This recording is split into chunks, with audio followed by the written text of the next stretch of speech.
এরে বান্দা, জীবন দিলাম এর মানে তাই না আমি আল্লাহর গোলামি করবা না, আমি আল্লাহর নাফরমানি করবে, আমি আল্লাহর সাথে দুঃখাবাজি করবে, আমি আল্লাহর হুকুমরে লঙ্ঘন করবে।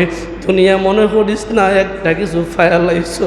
আরে বান্দা, দুনিয়ায় কিন্তু তোরা আসল ঠিকানা না, আসল কর্মস্থান না। দুনিয়া হলো মাত্র একটা পরীক্ষার হল। দেখবেন একজন ছাত্র 1 বছর লেখাপড়া করার পরে যখন পরীক্ষার হলে ঢুকে যায়, তার স্বাধীনতা আছে, কাগজ আছে, কলম আছে, লিখতেও পারে, নাও লিখতে পারে, ভালো লিখতে পারে, মন্দও লিখতে পারে, সঠিক উত্তরও দিতে পারে, বেঠিক উত্তরও দিতে পারে, মন চায় আজে বাজে লেখা কাতা দিয়া দিতে পারে। যারা পরীক্ষক আছে কিচ্ছু বলবে না, কারণ এই জায়গায় বলার কোনো বিষয় না, ধরার বিষয় না। তবে রে বান্দা, যাই না রাখিস 3 ঘন্টা পরে যখন পারছাটা নিয়ে যাবে, এরপরে কিন্তু রিজাল্ট আসবে। এ বান্দা, দুনিয়ার জিন্দগিটা ঠিক তেমন পরীক্ষার হলের মতো আমি আল্লাহ বানিয়ে দিলাম। হায়াতের জিন্দগিটা যখন শেষ হয়ে যাবে, তখন কিন্তু তোমার রেজাল্ট আসবে। আরে যুবক ভাই, ও বৃদ্ধ বাবা, ও ফর্দার আড়ালের মাম, একটাবার কি খেয়াল করে দেখছো আজকে তুমি আমি জীবিত আছি, তুমি আমি সুস্থ আছি, তোমার টাকা আছে, পয়সা আছে, বাড়ি আছে, গাড়ি আছে, সব কিছুর মালিক আছো, সবাই তোমার আপন করে নেয়। কিন্তু আল্লাহ না করুক, যখন এই তোমার রূহ নামক হায়াত নামক জিনিসটা বডি দেখে বের হয়ে যাবে, তখন কিন্তু তোমার সম্পত্তি তোমার থাকবে না, বাড়ি গাড়ি তোমার থাকবে না, মিল ফ্যাক্টরি, অট্টালিকা, দালান কোঠা কিচ্ছুই তোমার থাকবে না। একটাবার কি এই চিন্তাটা করতে পারো না? মাঝে মাঝে কি গভীর রজনীতে ওইটাম নীরবে বসে কি চিন্তা করে দেখো না, যদি আমি এখন মরে যাই, মসজিদের মাইকে এলানো হয়ে যাবে অমুক দুনিয়ায় নাই, মসজিদের সাক্ষী আমি যে ব্যক্তিটা মসজিদে যাই না, আমি মরে গেলে মসজিদের সাক্ষী কিন্তু আমার বাসায় অবশ্যই চলে আসবে। একটাবার কি হিসাব করে দেখো না, চিন্তা মিলায় দেখতে পারো না একটাবার? আমি যদি মরে যাই, মসজিদের মাইকে এলান হয়ে যাবে অমুক মানুষটা দুনিয়ায় নাই, মসজিদের সাক্ষীটা আমার বাসায় চলে আসবে। আমার আত্মীয় স্বজন যারা আমার বাহবা দেয়, তারা একদল যাবে সাদা কাপড় কেনার জন্য, একদল চলে যাবে বাঁশঝাড়ের বাঁশ কাটার জন্য, একদল চলে যাবে কোদাল নিয়ে গর্ত করার জন্য। বৃষ্টি বুঝবে না, টাড়া বুঝবে না, পানি বুঝবে না। আমার এত দামি দেহটা, যেই মানুষটা এসি ছাড়া ঘুমাই না, যেই মানুষটা ভালো বালিশ ছাড়া ঘুমাই না, যেই মানুষটা ভিআইপি লেভেলের রুম ছাড়া ঘুমাই না, আমি মানুষটারে কিন্তু সাদা কম দামি কাপড় দিয়া প্যাকেট করে মাটির নিচে চলে আসবে। তাও সবাই যাবে না, 2 জন মানুষ আমাকে রাইখা জাপটা দিয়া দিবে। কোনোদিন ওই জাপটা দেখে বাহির হওয়ার মতন সুযোগ আমার নাই, তখন কিন্তু নামাজ পড়ার সুযোগ নাই, তখন কিন্তু আল্লাহ বলার সুযোগ নাই, তখন কিন্তু নবীর সুন্নত মানার সুযোগ নাই। এর যুবক ভাই, একটাবার আমার বিশ্বাস আল্লাহর ঘরে বৈশা বলতে পারি, একটাবার যদি নীরবে বৈশা এই চিন্তাটা তুমি করো, তোমার দ্বারা নামাজ ছাইরা দেওয়া সম্ভব না।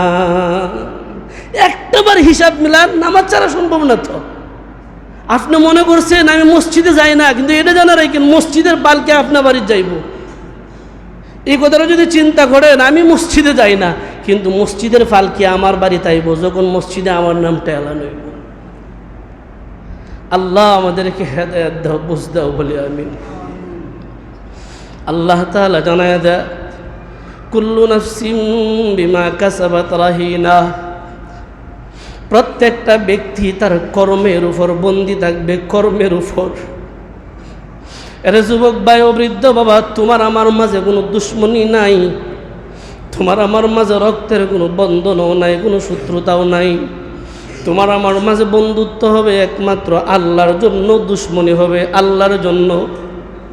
জানো তোমার আমার মালিক তার কালামের মাঝে জানায় দেয়, ও হাবিব আমার, আপনি আপনার উম্মতদেরকে জানায় দেন, কুল্লু নাফসিন বিমা কাসাবাত রাহিনা, প্রত্যেকটা ব্যক্তি তার নিজের কর্মের উপরে বন্দী থাকবে। এই যে একটু আগে বললাম, পরীক্ষার্থী যখন খাতাটা সামনে পায়, যা মনে চায় তা লিখতে পারে, রেজাল্ট 3 ঘন্টা পরে। ঠিক আপনার আমার দুনিয়াটা হলো পরীক্ষার হল, কর্মের স্থান। আপনি আমি যা কর্ম করব, প্রত্যেকটা কর্ম কবরস্থান থেকে শুরু, কর্মফল। আপনি আমি যা কর্ম করব দুনিয়ায়, কর্মফল শুরু হবে কবর থেকে।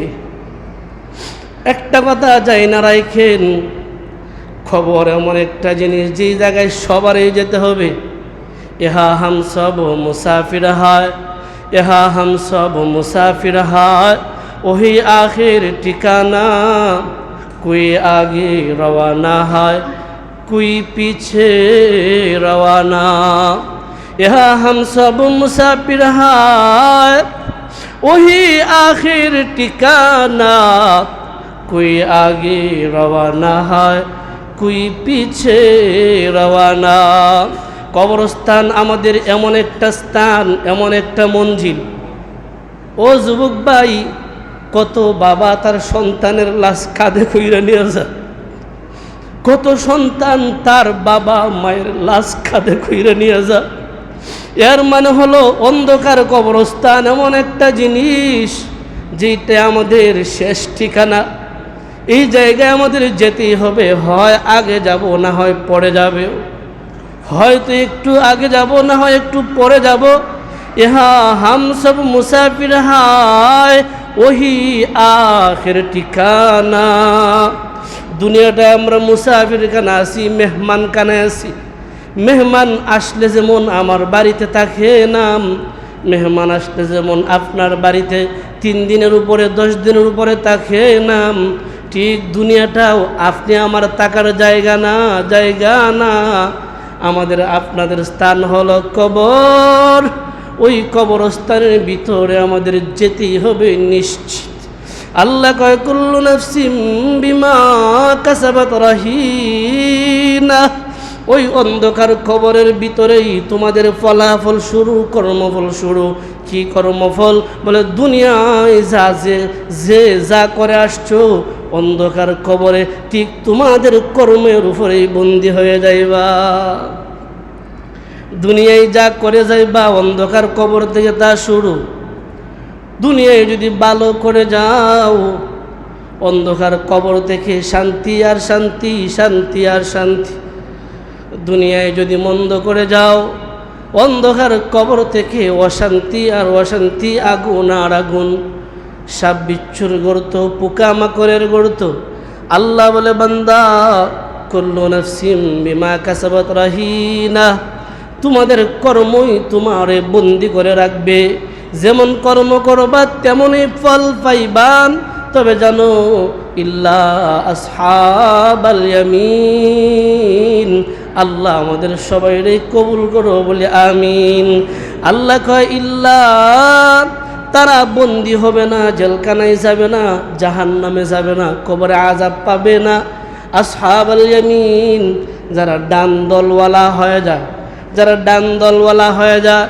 মুফাসসিরিন কিরামদের মধ্য থেকে একজন মুফাসসির বলে ডান দলওয়ালা কারা?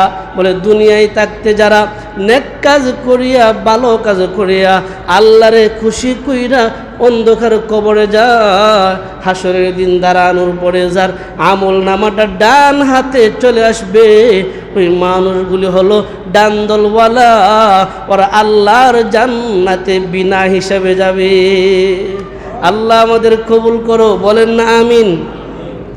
আল্লাহ বলে ইল্লা আসহাবাল ইয়ামিন, ডান দলওয়ালারা।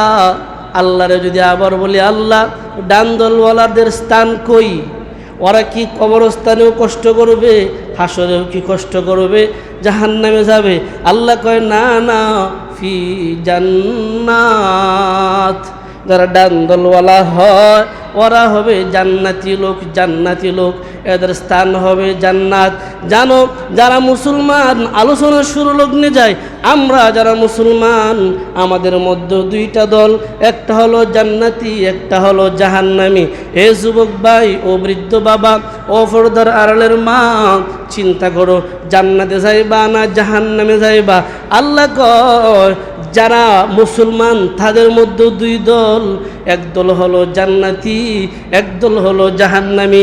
দেখেন পরের আয়াতে আল্লাহ কি বলে, ইয়াতাসাআলুন, যারা জান্নাতে যাবে ওরা পরস্পর আলোচনা করবে। তারা পরস্পর আলোচনা করবে। কি আলোচনা? কাদের নিয়ে আলোচনা? আনিল মুজরিমিন, যারা পাপিষ্ঠ, যারা জাহান্নামী, যারা পাপিষ্ঠ, যারা জাহান্নামী, যারা বেঈমান, তাদের কথা এখানে নাই। যারা কাফের মুশরিক তাদের কথাও না, ওরা তো জাহান্নামে ডাইরেক্ট, এদের নিয়ে কোনো আলোচনা করবে না। আল্লাহ কয় ইয়াতাসাআলুন আনিল মুজরিমিন, জান্নাতে যারা যাবে, জান্নাতে যাইয়া একদল জাহান্নামীদেরকে লক্ষ্য করে করে আলোচনা করবে, পরস্পর আলোচনা করবে। এ যুবক ভাই, ও বৃদ্ধ বাবা, একটা কথা খেয়াল করো, যারা জান্নাতে যাবে, যারা জান্নাতে যাবে, আমাদের যাওয়ার ইচ্ছা নাই? সবার ইচ্ছা আছে তো? আল্লাহ আমাদের সবাইরই কবুল করো বলে আমিন। আল্লাহ বলে যারা জান্নাতে যাবে, রসুলের হাদিসের অংশ এমন আছে, জান্নাতীদেরকে আল্লাহ এমন এক কর্ণ দিবে, যে কর্ণ দিয়া জাহান্নামের তলদেশের চিল্লানির আওয়াজ জান্নাতীরা শুনতে পাবে। কন্যা সুবহানাল্লাহ। যারা জান্নাতে যাবে ওদেরকে আল্লাহ চোখের পাওয়ার এমন এক চক্ষু দিবে, যে চক্ষু দিয়া কোটি কোটি মাইল দূর জাহান্নামীদেরকে দেখতে পাবে। জান্নাতি যারা হবে তাদের বাকশক্তিতে আল্লাহ এমন একটা জবান দিয়া দিবে, তারা জান্নাতে বৈশা বৈশা জাহান্নামের তলদেশে জাহান্নামীদেরকে ডাক দিবে। তাদের গলার আওয়াজটা এত বিশাল হবে, জান্নাতীর আওয়াজটা জাহান্নামের কানে আল্লাহ পৌঁছায় দিবে। আল্লাহ আমাদের কবুল করো বলে আমিন। আজব জান্নাতির কর্ণ, আজব জান্নাতির কান, আজব জান্নাতির জবান, আজব জান্নাতির চক্ষু। আল্লাহ বলে ফি জান্নাত ইয়াতাসাআলুন, জান্নাতীরা জান্নাতে বসে বসে পরস্পর আলোচনা করবে। কাদের নিয়া? আনিল মুজরিমিন, পাপিষ্ঠদেরকে নিয়া, নালায়েকদেরকে নিয়া, কপাল ফুরাদেরকে নিয়া। কি আলোচনা? আল্লাহ তাআলা জানায় দে, জান্নাতীরা জাহান্নামীদেরকে দেইকা দেইকা ডাক দিয়া বলবে, মা সালাকাকুম ফি সাকার, মা সালাকাকুম ফি সাকার। ডাক দিয়া বলবে, ভাই তোরে কোন জিনিসটা জাহান্নামে নিল? জান্নাতি ব্যক্তিটা জাহান্নামীদেরকে দেইকা ডাক দিয়া বলবে, আরে ভাই, আমরা না দুনিয়ায় থাকতে একই সাথে মসজিদে আইসা জুমার নামাজ পড়তাম, দুনিয়ায় থাকতে একই সাথে মসজিদে আইসা আমরা ঈদের জামাত পড়তাম, দুনিয়ায় থাকতে একই গ্রামে বসবাস করতাম। তোর বাবাও মুসলমান, আমার বাবাও মুসলমান, তুইও মুসলমান, আমিও মুসলমান, তোর মাও মুসলমান, আমার মাও মুসলমান। আমরা না একই বাজারে চলাফেরা করতাম, একই সাথে বৈশা দোকানদারি করতাম, একই সাথে হাট বাজার করতাম, চলাফেরা করতাম। আজকে তুই জাহান্নামে, আমি জান্নাতে, কেমনে?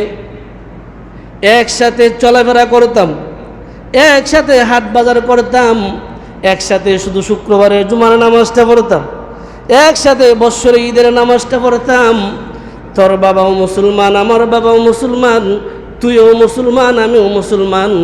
মা সালাকাকুম ফি সাকার, তাহলে কোন কর্মের কারণে তুই আজকে জাহান্নামে গেলে? চিন্তা করেন, জান্নাতীটা জান্নাতে বৈশা ডাক দিবে, জাহান্নামীটা শুনবে। বলেন তো এই শক্তিটা দিবেন কে? এই শক্তিটা দিবেন আল্লাহ। বলেন না এই শক্তি দিবেন কে? এই শক্তি দিবেন আল্লাহ। এই যে ডাক দিবে, ডাকটা জাহান্নামের কর্ণে গিয়া পৌঁছবে। কন্যা সুবহানাল্লাহ। জান্নাতীটা জাহান্নামের ডাক দিয়া বলবে, মা সালাকাকুম ফি সাকার। আরে ভাই, আজকে কোন জিনিসটা তোরে জাহান্নামে নিয়ে গেল? ও যুবক ভাই, একটাবার হিসাব মিলাও। আজকে যদি দুনিয়ায় বিপদে আপদে পড়ি, অসুখ বিসুখ হয়, আত্মীয় স্বজনের অভাব নাই, বন্ধু বান্ধবের অভাব নাই, কত মানুষ তোমার আমার পাশে দাঁড়ায়। আল্লাহ না করুক জাহান্নামে গেলে তো কেউ তোমার আমার পাশে দাঁড়াবে না। সেদিন তোমার আমার পাশে কেউ দাঁড়াবে না, সেই দিন তোমার আমার পাশে কেউ দাঁড়াইবে না। আল্লাহ আমাদেরকে জাহান্নাম থেকে রক্ষা করো, সবাই বলি আমিন। জান্নাতীরা ডাক দিয়ে বলবে, মা সালাকাকুম ফি সাকার, কোন জিনিসটা তোমারে জাহান্নামে নিল? জাহান্নামীটা কাঁদবে, জাহান্নামীরা কাঁদবে আর জবাব দিয়া বলবে, ভাই কথাগুলো আমি বলি নাই, আল্লাহ বলছে। আল্লাহ কুরআন কয়, জান্নাতীর ডাকটা জাহান্নামী শোনার পরে জাহান্নামীরা জবাব দিয়া বলবে, কালু আলাম নাকু মিনাল মুসাল্লিন। জাহান্নামীরা ডাক দিয়ে বলবে, ভাই দুনিয়ায় তো আমরা একই সাথে চলাফেরা করতাম, এক রাস্তা দিয়ে চলাফেরা করতাম, একই গ্রামে বসবাস করতাম, একই বাজারে বাজার সদাই করতাম, একই বাজারে ব্যবসায়ী ছিলাম, একই মসজিদে জুমার নামাজ পড়তাম, একই মসজিদে ঈদের নামাজ পড়তাম। তোমার বাবাও মুসলমান, আমার বাবাও মুসলমান, আমিও মুসলমান, তুমিও মুসলমান। তবে জানো, তোমার মাঝে আর আমার মাঝে 4টা জিনিসের ব্যবধান। দুনিয়ায় মুসলমান ছিলাম, তবে 4টা বদ অভ্যাস আছেন, 4টা গুনাহ আমার অতিরিক্ত আছেন, যেই গুনার কারণে আজকে আমি জাহান্নামী হয়ে গেলাম। জাহান্নামীরা বলবে, কালু লাম নাকু মিনাল মুসাল্লিন। একই সাথে চলতাম সত্য, আজান দিলে তুমি যাইতাম মসজিদে আর আমি যাইতাম বাজারে। জানি না আপনাদের মাঝে আছে কিনা এই গুণটা, বাংলাদেশে অনেক মানুষ এরকম আছে, একসাথে চলাফেরা করে, উঠা বসা করে। মসজিদে আজান হলে একজন মসজিদে যায় আর একজন বাজারও যায়। যিনি বাজারে যায় ইনি হাসরের দিন খাদবে আর চিল্লাবে বুক ফাটা, আর তোনার দিয়া দিয়া বলবে, ভাই তুই জান্নাতে আমি জাহান্নামে কেন জানোস? একই সাথে চলতাম, একই সাথে 4 আড্ডায় থাকতাম, একই সাথে সারা রাত বৈশা বৈশা গল্প করতাম। শুধু ব্যবধানটা এই জায়গায়, মসজিদে যখন মুয়াজ্জিন হাইয়া আলাস সালাহ হাইয়া আলাল ফালাহ বলে আওয়াজ দিত, লাম নাকু মিনাল মুসাল্লিন, তখন তুই মসজিদে যাইতি আর আমি বাজারে গিয়ে আড্ডা দিতাম। এই অভ্যাসটা আমার ছিল, গুনাহটা আমার ছিল। ভাই কাহারও থাকলে বাদ দিয়া লাইন, নালে জাহান্নামের লক্ষণ। একসাথেই চলছেন কিন্তু মসজিদে আইছেন না, বাজারে চলে গেছেন, এটা হলো জাহান্নামের লক্ষণ। আজান শোনার পরে মসজিদে না আইসা বাজারে যায়, হাট বাজারে যায়, অন্য কার্যক্রমে বন্ধ হয়ে যায়, এটা হলো জাহান্নামীদের একটা লক্ষণ। বলেন এই কথাটা কি আমার না আল্লাহর? আমার কথা বুঝতেছেন? আল্লাহ বলে, কালু জাহান্নামীরা বলবে, লাম নাকু মিনাল মুসাল্লিন। দুনিয়ায় থাকতে যখন আজান দিত মসজিদের পাশে দুজন থাকতাম, তুমি মসজিদে যাইতা আর আমি বাজারে যাইতাম, বিভিন্ন কার্যক্রমে বন্দি থাকতাম, দুনিয়াতে বন্দি থাকতাম। জানো, এই যে তুমি যাইতে গিয়ে আর আমি আমার কাছে থাকতাম, নামাজ না পড়ার কারণে আজকে আমি জাহান্নামে। সুতরাং যদি কেউ এই অভ্যাসটা থাকে, মসজিদও আজানটা হইলেই দূরের জায়গা, হাট বাজারে আড্ডা, বুঝে নিবেন, এটা আপনার আপনি বিবেক দিয়ে বলবেন যে তাহলে জাহান্নামের যে 4টা, জাহান্নামে যাওয়ার যে 4টা কারণ, তার মাঝে একটা আমারতে আছে।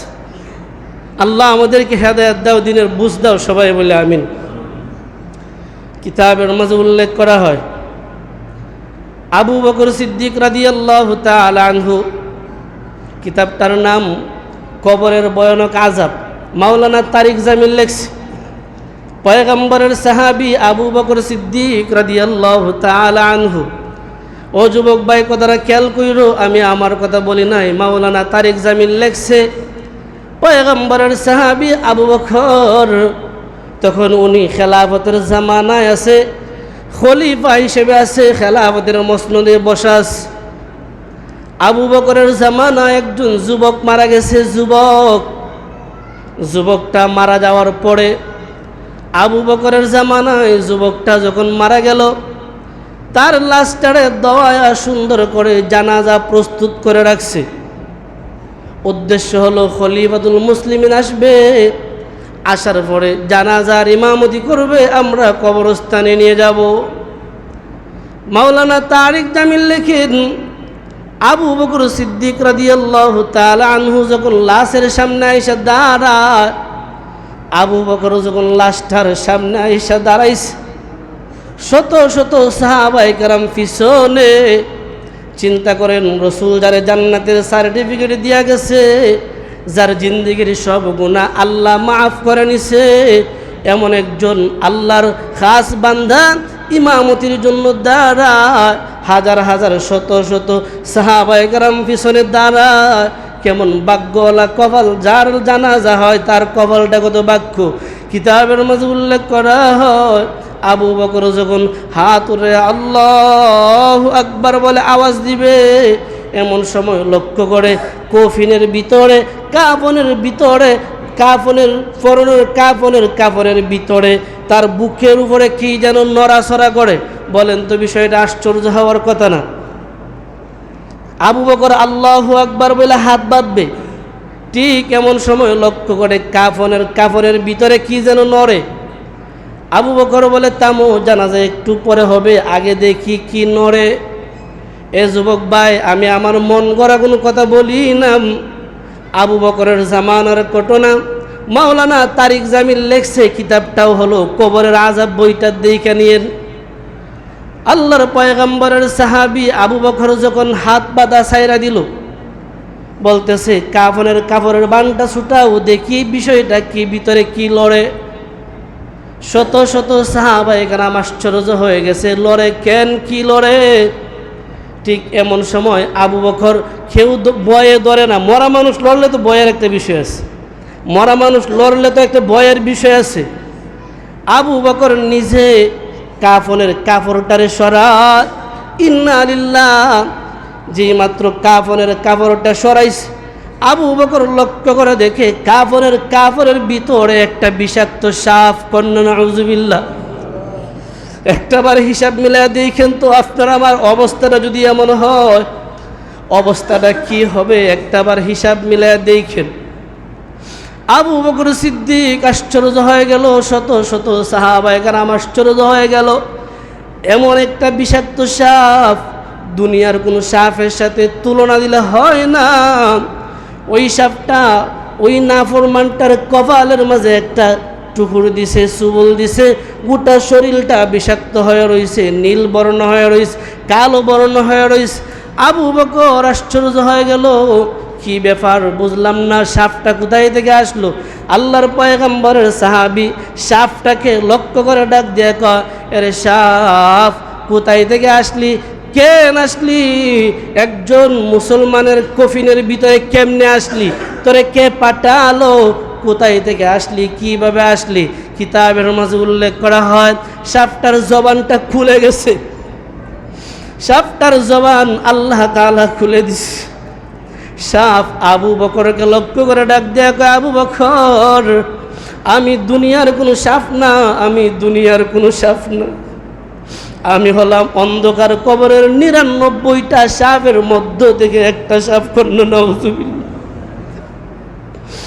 এ আবু বকর, আমি দুনিয়ার কোনো সাপ না, আমি হলাম অন্ধকার কবরের ভিতরে বেনামাজিদের জন্য যে আল্লাহ ৯৯টা ভয়ঙ্কর সাপ রাখছে, তার মধ্য থেকে একটা সাপ। এরে আবু বকর, আমার আল্লাহ দুনিয়াবাসীকে দেখানোর জন্য আমাদের আদেশ দিছে, আমি আসছি। এ আবু বকর, জানো কেন আসছি? বলে না না, ও নামে মুসলমান, কামে মুসলমান না, ও নামদারি মুসলমান। যারা আল্লাহর গোলামি না কইরা মুসলমান দাবি করে, বুঝে নেবেন নামদারি মুসলমান।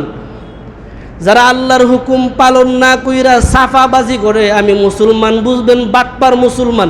আসল মুসলমান নাম, আসল মুসলমান হলো সেই ব্যক্তিটা, যে ব্যক্তিটা মালিকের হুকুম পরিপূর্ণভাবে আদায় করে, সে হলো আসল মুসলমান।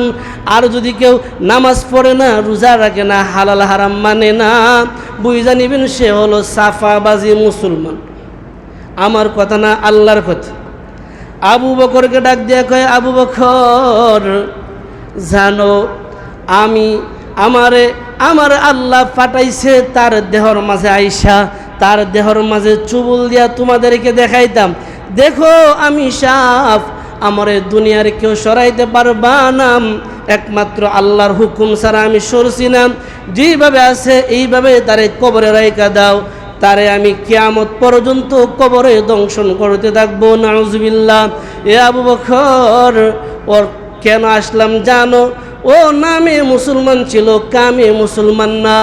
ওরে ও যখন দুনিয়ায় ছিল মসজিদের পাশেই সারাদিন থাকতো, মসজিদের পাশেই সারাদিন থাকতো। তোমরা সাহাবায়ে কেরামদের সাথে উঠা বসা করতো, তোমাদের সাথে চলাফেরা করতো, একই গ্রামে চলতো। মসজিদে আজান হলে দূরে চলে যাইতো, মসজিদে আজান হলে নামাজে আসতো না, দূরে চলে যাইতো। যেহেতু নামাজ না পড়তো, একসাথে থাকার পরও মসজিদে নামাজিরা মসজিদে যাইতো, আর নামাজিদের সাথে থাকার পরও সে দূরে চলে যাইতো।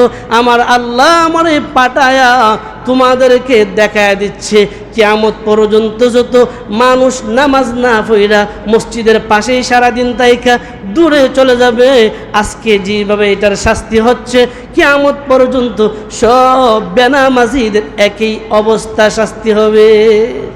আল্লাহ আমাদের মাফ করো, সবাই বলে আমিন। আল্লাহ আমাদেরকে হেফাজত করো নাফরমানি থেকে, বলে আমিন।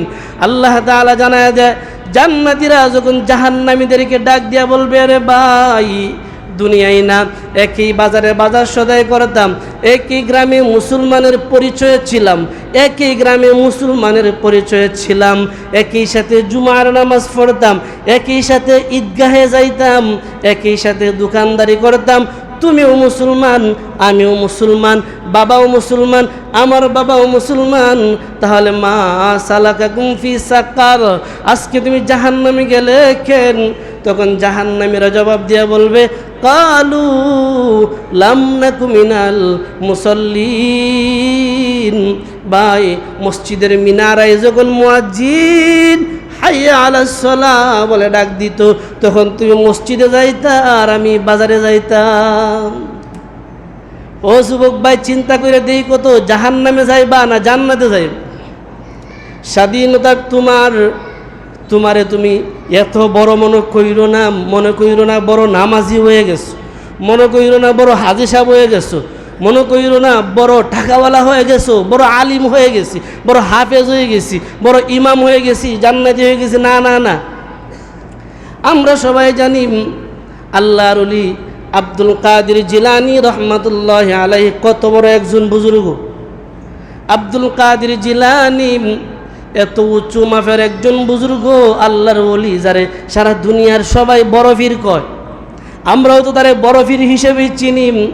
কিতাবের মাঝে উল্লেখ করা হয়, আব্দুল কাদের জিলানী নিশি রাত্রিতে দাঁড়ায়া দাঁড়ায়া যায় নামাজে দাঁড়ায়া সেজদায় পড়ে যায় নামাজে বসে কাঁদতো আর বলতো, আল্লাহ, দুনিয়ার সব মানুষ আমারে বড় পীর কয়, আল্লাহ গো, যদি কোনো গুনার কারণে জাহান্নামী হয়ে যায়, মানুষের সামনে চেহারা কেমনে দেখাবো? ও ইমাম, আজকে সবাই তোমারে সম্মানী ডাকে, মসজিদের ইমাম বলে ডাকে, গুনার কারণে জাহান্নামে গেলে কেমনে মুসল্লিদের সামনে দাঁড়াইবা? ও মুতাওয়াল্লি, আজকে তুমি সম্মানী মানুষ, মসজিদের মুতাওয়াল্লি, মসজিদের কমিটির একজন তোমারে সম্মান দেয়, কমিটির লোক হিসেবে সম্মান দেয়, অথচ নামাজ পড়ো না, হালাল হারাম মানো না। হাসরের দিন মসজিদের কমিটির সম্মানী লোক, আল্লাহ না করুক, বেনামাজি হওয়ার কারণে যদি জাহান্নামে যাও, কেমনে গ্রামবাসীর সামনে, হাজার জনতার সামনে কেমনে চেহারাটা দেখাইবা? একটাবার কি হিসাব মিলায়া দেখছো? আব্দুল কাদের জিলানী যদি গভীর রজনীতে উইটা সেজদায় পড়ে কাঁদতে পারে আর বলতে পারে, আল্লাহ, ও আল্লাহ, আজকে দুনিয়াতে সবাই আমারে বড় পীর কয়, হাসরের দিন যদি কোনো গুনার কারণে জাহান্নামে হয়ে যায়, হাসরের দিন যদি কোনো গুনার কারণে আমি জাহান্নামী হয়ে যাই, আল্লাহ, দুনিয়াবাসীর সামনে বড় পীরের চেহারাটা কেমনে দেখাবো? চরমুনার পীর সাহেব রাজাউল করিম সাহেবের মুখ থেকে শুনছি, উনি বলছে এইভাবে, আব্দুল কাদের জিলানী কাঁদতো আর বলতো, আল্লাহ হাসরের দিন আমারে অন্ধ বানায় দাঁড় করায়, যেন আমি দুনিয়াবাসীদের সামনে দাঁড়ানোর পরে তাদের চেহারা আমার দেখা না লাগে। আমারও যদি জাহান্নামেও দেও, আমার যেন তাদের চেহারা না দেখতে হয়, লজ্জিত না হতে হয়। কারণ জাহান্নামী হলে তাদের সামনে চেহারাটা কেমনে দেখাবো? এ ভাই, আজকে সম্মানী হইছো, এলাকার একজন চেয়ারম্যান, মেম্বার, টাকাওয়ালা, ক্ষমতাওয়ালা সব আছে, সম্মান আছে, একটাবারে কি হিসাব মিলাইয়া দেখছো? আল্লাহ না করুক যদি মরার পরে জাহান্নামে যাও, যাদেরকে তোয়াক্কা করতা, যাদেরকে ঘৃণা করতা, ওরা যদি জাহান্নামে জান্নাতে যায়, আর তুমি যদি কোনো গুনার কারণে জাহান্নামে যাও, তাদের সামনে কোন চেহারা লইয়া দাঁড়াইবা?